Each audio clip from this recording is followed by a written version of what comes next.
पंजाब में अंतर्राष्ट्रीय आतंकी मॉड्यूल का पर्दाफाश। पंजाब के जालंधर काउंटर इंटेलिजेंस टीम ने गुप्त सूचना के आधार पर छापेमारी कर अंतर्राष्ट्रीय आतंकी मॉड्यूल का पर्दाफाश करते हुए 2 आतंकियों को पकड़ लिया। इनकी निशानदेही पर पाकिस्तान से आई AK-56 राइफल व 90 कारतूस बरामद किए गए। ये पाक में बैठे खालिस्तानी आतंकी हरविंदर सिंह रिद्दा, कनाडा में बैठे लखबीर सिंह व इटली में बैठे हरप्रीत सिंह हैप्पी ने इन्हें ISI की मदद से मुहैया करवाई थी। केदारनाथ धाम के पास हुआ हिमस्खलन। उत्तराखंड के केदारनाथ धाम में शाम 6:30 बजे चौराबड़ी ग्लेशियर के कैचमेंट में हिमस्खलन हुआ है। हालांकि इससे कोई नुकसान नहीं हुआ, लेकिन प्रशासन इस पर नजर बनाए हुए है। केदारनाथ मंदिर के पीछे करीब 5 किलोमीटर की दूरी पर चौराबड़ी ग्लेशियर स्थित है। धाम में कई दिनों से बारिश भी हो रही है।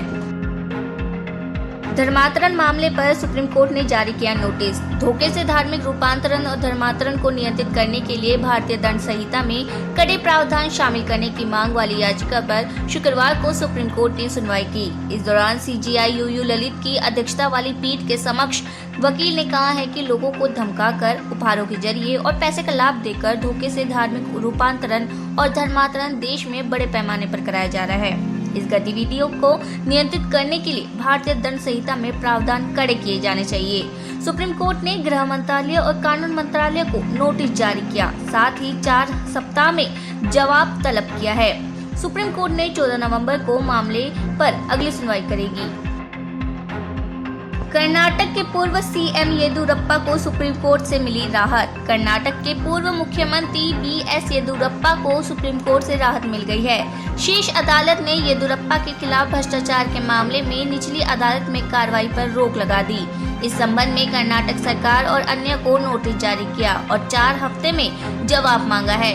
येदियुरप्पा ने कर्नाटक हाई कोर्ट के उस आदेश के खिलाफ सुप्रीम कोर्ट का रुख किया है जिसमें उनके खिलाफ भ्रष्टाचार के एक मामले में मंजूरी नहीं मिलने के बावजूद आपराधिक शिकायत बहाल की गई थी। नेशनल ग्रीन ट्रिब्यूनल ने पंजाब पर लगाया 2000 करोड़ रुपए का जुर्माना। नेशनल ग्रीन ट्रिब्यूनल ने पर्यावरण को नुकसान पहुंचाने वाले सॉलिड और लिक्विड फास्ट मैनेजमेंट का प्रबंधन नहीं करने के लिए पंजाब पर 2000 करोड़ रुपए से अधिक का जुर्माना लगाया है। शिव शक्तिनाथ को बीजेपी संसदीय दल का कार्यालय किया नियुक्त। शिव शक्तिनाथ बख्शी को भारतीय जनता पार्टी संसदीय दल का कार्यालय सचिव नियुक्त किया गया है। पार्टी ने कहा है कि ये नियुक्ति तत्काल प्रभाव से लागू हो गई है। आम आदमी पार्टी का केंद्र सरकार पर निशाना। आम आदमी पार्टी के नेता संजय सिंह ने केंद्र सरकार पर हमला बोला है। उन्होंने कहा है कि 2 महीने सुनवाई होने के बाद जब बार-बार जज ने पूछा कि सत्येंद्र जैन के खिलाफ कोई सबूत तो दो, तो केंद्र सरकार कोई सबूत नहीं दे पाई। केंद्र सरकार ने आखिरी सुनवाई वाले दिन आकर कहा कि वो जज बदलना चाहते हैं। इन लोगों को जजों पर भी भरोसा नहीं है। ये दुर्भावना और बदले की राजनीति का चरम है।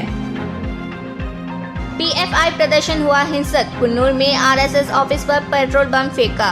केरल में PFI के कार्यकर्ताओं ने विरोध प्रदर्शन किया। कई जगह वह हिंसक होते भी दिखाई दिए। इस बीच कुन्नूर के मटनूर में RSS कार्यालय पर पेट्रोल बम फेंका गया। मौके पर पुलिस मौजूद रही और मामले की जांच कर रही। वहीं कोची में PFI कार्यकर्ताओं ने कथित तौर पर दुकानों को बंद करवाने की कोशिश की। पुलिस ने बाद में प्रदर्शन कर रहे लोगों को हिरासत में लिया। होटल में अनिवार्य क्वारंटाइन अब खत्म। हांगकांग के नेता ने शुक्रवार को ऐलान किया कि अब अन्य स्थानों से आने वाले लोगों के लिए होटल में अनिवार्य क्वारंटाइन का नियम समाप्त किया जाएगा।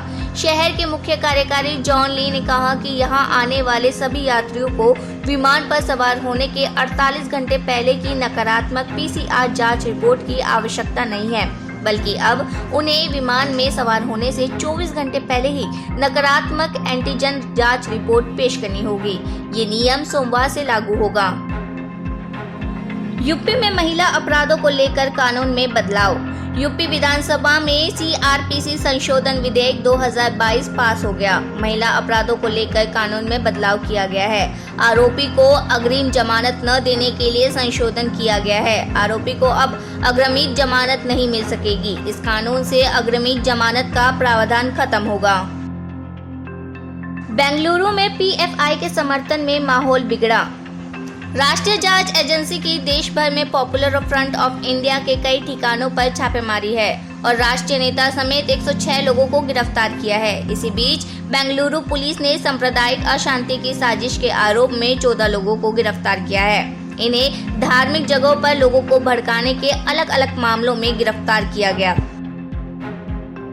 SKM की याचिका पर सुप्रीम कोर्ट में टली सुनवाई। दिल्ली के जंतर मंतर पर संयुक्त किसान मोर्चा द्वारा 200 किसानों के साथ किसान महापंचायत करने की मांग वाली याचिका पर सुप्रीम कोर्ट में आज सुनवाई टल गई है। 1 महीने के बाद मामले की सुनवाई होगी। सुप्रीम कोर्ट ने याचिकाकर्ता से पूछा कि अब याचिका सुनवाई योग्य है, इसमें अब कुछ नहीं बचा है। तकनीकी मुद्दों पर सुनवाई करना कोर्ट का समय बर्बाद करना होगा। गैंगस्टर मामले में माफिया मुख्तार को 5 साल की जेल। माफिया मुख्तार अंसारी को एक और मामले में जेल की सजा सुनाई है। 23 साल पुराने गैंगस्टर मामले में 5 साल की सजा का ऐलान किया। इलाहाबाद हाई कोर्ट की लखनऊ बेंच ने फैसला सुनाया है। सजा के साथ 50,000 रुपए का जुर्माना भी भरना पड़ेगा। आज 44 साल के आपराधिक इतिहास में दूसरी सजा का ऐलान किया गया है। मामले की FIR साल 1999 में थाना हजरतगंज में दर्ज करवाई गई थी। काबुल में जुमा के दिन मस्जिद के पास धमाका। अफगानिस्तान के काबुल में वजीर मोहम्मद अकबर खान मस्जिद के पास विस्फोट हुआ है। मीडिया रिपोर्ट के अनुसार धमाका उस समय हुआ जब नमाजी मस्जिद से निकल रहे थे। इस विस्फोट में 14 लोगों की मौत हो गई है। शहर के राजनीतिक क्षेत्र में इस धमाके के बाद आसमान में काला धुआं छा गया है। इस दौरान कई मिनट तक गोलियों की तड़तड़ाहट सुनी गई। काबुल अस्पताल का कहना है कि वजीर मस्जिद के पास हुए इस धमाके में 14 लोगों की मौत हो गई और 10 घायल हो गए। त्रिपुरा में बीजेपी विधायक ने पार्टी से दिया इस्तीफा। त्रिपुरा में कारपुक विधानसभा से भारतीय जनता पार्टी विधायक वर्मा मोहन ने पार्टी से इस्तीफा दे दिया। अपने त्याग पत्र में उन्होंने व्यक्तिगत कारणों का हवाला दिया। त्रिपुरा विधानसभा अध्यक्ष रतन चक्रवर्ती ने कहा, कारपुक विधानसभा क्षेत्र के भाजपा विधायक ने मुझसे मुलाकात की और व्यक्तिगत कारणों का हवाला देते हुए अपना इस्तीफा सौंपा। उद्धव गुट को मिली दशहरा रैली के लिए इजाजत। मुंबई के शिवाजी पार्क में दशहरा रैली को लेकर शिंदे गुट को बड़ा झटका लगा है। उद्धव गुट को दशहरा रैली की इजाजत मिल गई है। बॉम्बे हाई कोर्ट ने उद्धव गुट को शिवाजी पार्क में रैली की मंजूरी दी है और शिंदे गुट की याचिका को खारिज कर दिया है। शिवाजी पार्क में 5 अक्टूबर को रैली है। दशहरा रैली को लेकर शिवसेना के दोनों गुटों के बीच विवाद छिड़ा है। सोनाली फोगाट की हत्या के मामले में 2 आरोपियों की न्यायिक हिरासत 14 दिन बढ़ाई।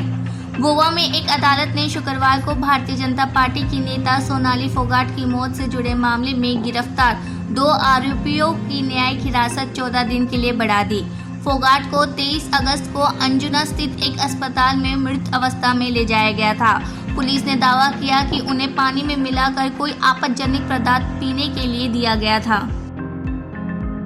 यूक्रेन का दावा, शहर से खोदकर निकाले 436 शव।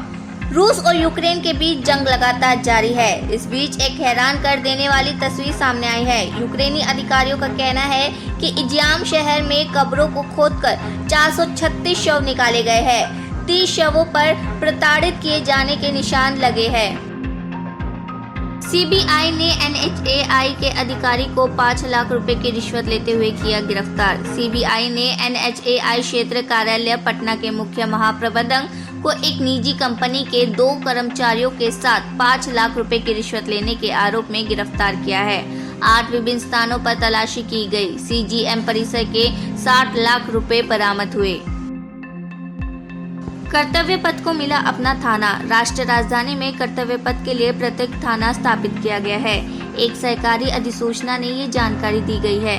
अधिसूचना के अनुसार इस थाने का क्षेत्राधिकारी उत्तर में रेल भवन को छोड़कर north block, Raisina road, Indira Gandhi राष्ट्रीय कला केंद्र समेत राजेंद्र प्रसाद रोड और JS गोल चक्कर तक सीमित रहेगा। अधिसूचना के मुताबिक दक्षिण में इस थाने का क्षेत्र अधिकार मानसिंह रोड, गोल चक्कर, उपराष्ट्रपति आवास, विज्ञान भवन, राष्ट्रीय संग्रहालय, निर्माण भवन, उद्योग भवन, गोल चक्कर और सुनहरी बाग मस्जिद तक सीमित होगा।